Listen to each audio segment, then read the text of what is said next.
Welcome to our reliable coaching classes. तो आज का हमारा टॉपिक है टाइप्स ऑफ सिस्टम। अभी तक के हमने देखे कि थर्मोडायनेमिक मतलब क्या होता है, केमिकल थर्मोडायनेमिक्स मतलब क्या होता है, फिर उसके बाद में हमने केमिकल थर्मोडायनेमिक्स के लिमिटेशंस देखे और उसके बाद में हमने देखे कॉन्सेप्ट इन थर्मोडायनेमिक्स जिसमें हमने सिस्टम और सराउंडिंग के बारे में जाने। तो आज हम जानने वाले हैं कि टाइप्स ऑफ सिस्टम मतलब सिस्टम के टाइप्स कौन से हैं और कितने टाइप्स हैं, ये आज हम देखने वाले हैं। तो चलिए स्टार्ट करते हैं। Types of system. The classification of system into different types are as follows. तो क्लासिफिकेशन है सिस्टम का जो अलग अलग टाइप का है जो कि हम देखने वाले हैं। तो पहला जो टाइप है वो डिपेंड करता है on the basis of exchange of energy and matter with the surrounding. तो ये किस बेसिस पर है? तो सिस्टम का क्लासिफिकेशन क्या हुआ है? तो पहला क्लासिफिकेशन इस आधार पर है कि हम क्या कर रहे हैं, एक्सचेंज कर रहे हैं एनर्जी और मैटर का। किसके साथ में? सराउंडिंग के साथ में। तो जो क्लासिफिकेशन है वो डिपेंड कर रहा है किसके ऊपर? एनर्जी के ऊपर और मैटर के ऊपर। तो एनर्जी और मैटर क्या होंगे? एक्सचेंज होंगे। और एक्सचेंज किसके साथ में होंगे? सराउंडिंग के साथ में। मतलब सिस्टम जो है वो सिस्टम क्या करेगा? एनर्जी और मैटर एक्सचेंज करेगा सराउंडिंग के साथ में। तो सबसे पहला जो टाइप है वो है हमारा ओपन सिस्टम। दूसरा जो टाइप आएगा वो है हमारा क्लोज सिस्टम। और तीसरा जो टाइप है वो है आइसोलेटेड सिस्टम। तो ये है on the basis of exchange of energy and matter. मतलब एनर्जी और मैटर एक्सचेंज होंगे सराउंडिंग के साथ में। तो इस आधार पर जो सिस्टम क्लासिफाई किए गए हैं तो वो सिस्टम है ओपन सिस्टम, दूसरा सिस्टम है क्लोज सिस्टम और तीसरा सिस्टम है हमारा आइसोलेटेड सिस्टम। देन उसके बाद में नेक्स्ट जो है on the basis of number of phases present in the system. और सेकेंड जो है वो किस आधार पर है? On the basis of number of phases. तो फेजेस कितने प्रेजेंट है सिस्टम के अंदर, सिस्टम के अंदर कितने फेजेस है इसके आधार पर क्लासिफिकेशन किया गया है। तो इसके और दो टाइप है। तो इसके दो टाइप है। तो पहला है हमारा होमोजेनियस सिस्टम और दूसरा है हमारा हेट्रोजीनियस सिस्टम। तो यहाँ पर ये समझना जरूरी है कि होमो का मतलब होता है सेम और दूसरा जो है हेट्रो। तो हेट्रो का मतलब होता है डिफरेंट। मतलब फेज जो रहेंगे, नंबर ऑफ फेजेस रहेंगे वो कैसे रहेंगे? सेम रहेंगे। तो उस सिस्टम को हम बोलेंगे होमोजेनियस सिस्टम।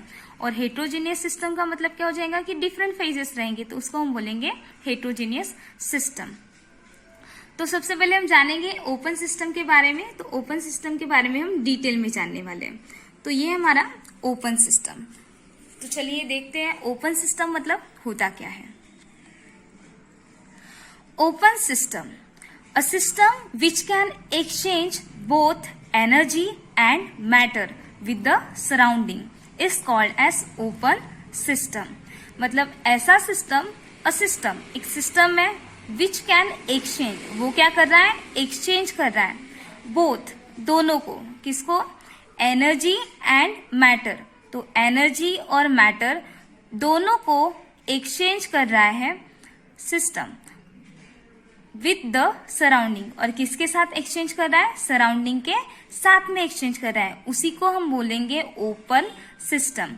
इसका बेस्ट एग्जांपल ये है कि समझ लो कि दो बेंच है, ठीक है, और दो बेंच पे एक बेंच पे राहुल बैठा है और दूसरे बेंच पे राम बैठा है। तो राम ने क्या किया? राम जो है वो राहुल के बेंच पे जाके बैठ गया और राहुल जो है वो राम के बेंच पे जाके बैठ गया। तो इन दोनों ने क्या कर लिए? बेंच एक्सचेंज कर लिए। तो इस प्रकार से यहाँ पर दो चीजें आ गई। एनर्जी मतलब राम हो गया और मैटर मतलब राहुल हो गया।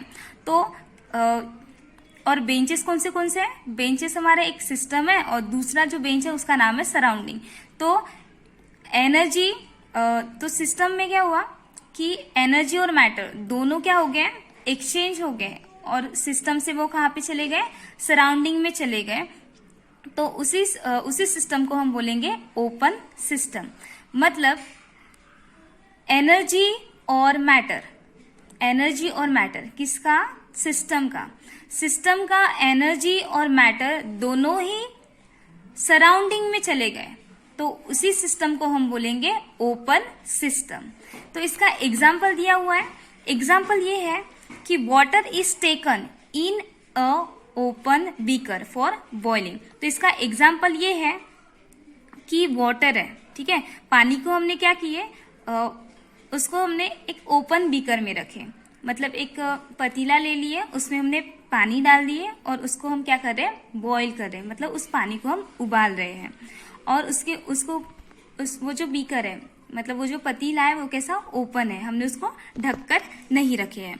तो देखो, तो ये यहाँ पर है वाटर, ठीक है, एक बीकर रखा हुआ है, उसमें हमने वाटर डाले, फिर उसको हमने बॉईल किए। तो बॉईल करने के बाद क्या हो जाएगा कि और कुछ ढका हुआ नहीं है उसमें, तो बॉईल करने के बाद में तो वो जो वाटर है, वो जो बीकर है, ठीक है, वो बीकर क्या हो गया हमारा, बीकर हो गया हमारा सिस्टम। और बीकर को छोड़ के बाकी का पूरा एरिया मतलब क्या हो जाएगा, सराउंडिंग हो जाएगा। तो बीकर के अंदर क्या हमारा वाटर है, वाटर को हमने बॉईल किए, तो क्या हो जाएगा कि वाटर है, तो वाटर क्या हो जाएगा हमारा मैटर। और हम अब बॉईल करेंगे तो वो क्या हो जाएगा, हीट प्रोड्यूस, वो जो वाटर है वो हीट प्रोड्यूस करेगा। तो जैसे ही हम उस पानी को उबालेंगे तो वहां से हीट जो है, हीट भी उस बीकर से बाहर आएंगी सराउंडिंग में, और उसके साथ साथ वो जो वाटर है वो भी क्या हो जाएगा, वेपर के थ्रू बाहर आएगा।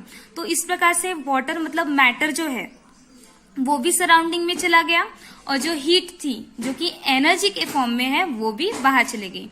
तो इस प्रकार से समझा कि एनर्जी और मैटर दोनों ही सराउंडिंग में गए बॉइलिंग करने के बाद में। तो इसीलिए इस सिस्टम को हम बोलते हैं open system. Close system, a system which can exchange only energy but not matter with the surrounding is called as closed system।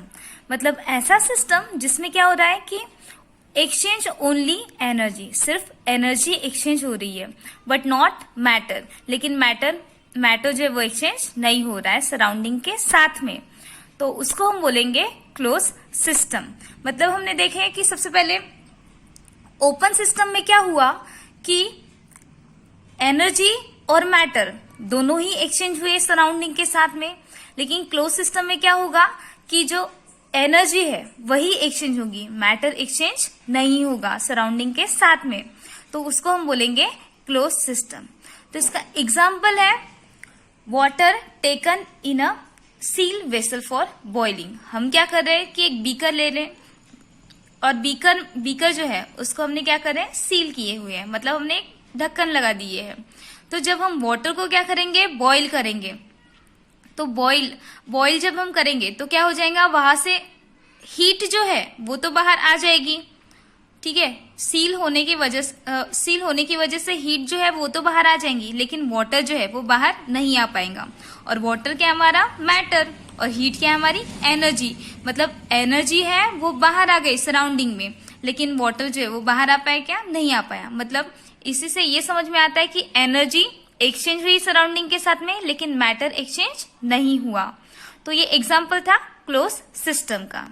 Then उसके बाद में नेक्स्ट हम देखेंगे isolated system. A system which can neither exchange energy nor matter with surrounding is called isolated system. मतलब ऐसा system जो क्या कर रहा है कि एनर्जी भी एक्सचेंज नहीं कर रहा है और मैटर भी एक्सचेंज नहीं कर रहा है सराउंडिंग के साथ में, तो उस सिस्टम को हम बोलेंगे आइसोलेटेड सिस्टम।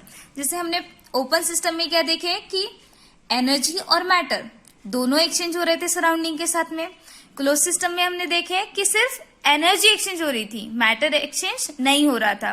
लेकिन आइसोलेटेड सिस्टम में क्या हो रहा है कि एनर्जी भी एक्सचेंज नहीं होगी और मैटर भी एक्सचेंज नहीं होगा सराउंडिंग के साथ में, तो उसको हम बोलेंगे आइसोलेटेड सिस्टम। तो इसका एग्जाम्पल है hot water taken in a thermos flask. हम क्या करेंगे, एक हॉट वाटर लेंगे और एक बीकर लेंगे, और वो जो बीकर नहीं लेंगे, हम यहाँ पे लेंगे थर्मस फ्लास्क। तो थर्मस फ्लास्क में हमने हॉट वाटर लिया, तो हॉट वाटर क्या हो जाएगा कि यहाँ से हीट जो है हीट भी बाहर नहीं आएंगी और वाटर भी बाहर नहीं आएंगे, क्योंकि वो जो थर्मस है वो क्या किया हुआ है, इंसुलेटेड किया हुआ है। इंसुलेटेड मतलब वहां से कोई भी एनर्जी है, कोई भी हीट है, वो बाहर नहीं जा पाएंगी।